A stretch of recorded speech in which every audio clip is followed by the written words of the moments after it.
Kā pareizi izmantot starpzobūdens irigātoru? Tas ir īstenībā baigi vienkārši.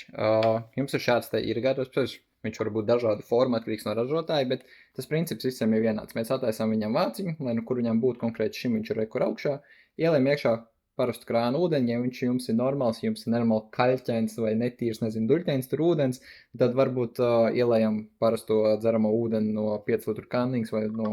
ūdens pudeles. Vienīgais, ko mēs personīgi nerekomendējam viņos liet iekšā ir mutes skavamie līdzekļi, jo pirmkārt tas sanāk diezgan dārgi, jo viss tas, tur var ielikt plējām gan arī veselu pudeli mutes skavamie līdzekļi, bet viņš arī vienā reizē tad arī viss aizies. Un otra lieta, kādēļ mēs to nerekomendējam, ir īpaši, ja viņi ir kaut kāds ceļas bāzes vai tur ir kaut kāds spīgulīši vai vēl sazin, kas iekšā viņos ielikts, tad viņi var aizlipināt ciet tās trubiņas un motoriņas, kas ir iekšā, un viņas vairs nebūs iespējams iztīrīt. Bet tātad attiecīgi ieliekam viņai iekšā ūdeni,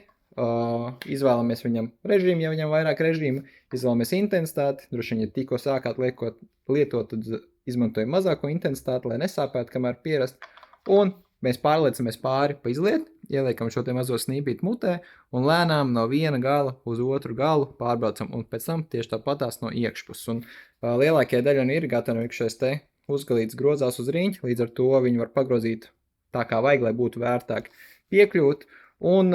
nedaudz lūpas jātur pavērts vaļā, lai mēs neuzpūstos kā milzīgi baloni, ja ūdens visu laiku tecēs no mutes ārā. Nu un šādi iztīram starp visām zobu šķirbām, ja beidzās ūdens, nav problēma, mēs tāpat esam pie izlietas vansis, attaisam vāciņu, pieliekam klāt. Cik siltu ūdeni ieliesim iekšā, ar tādu arī tīrīsim.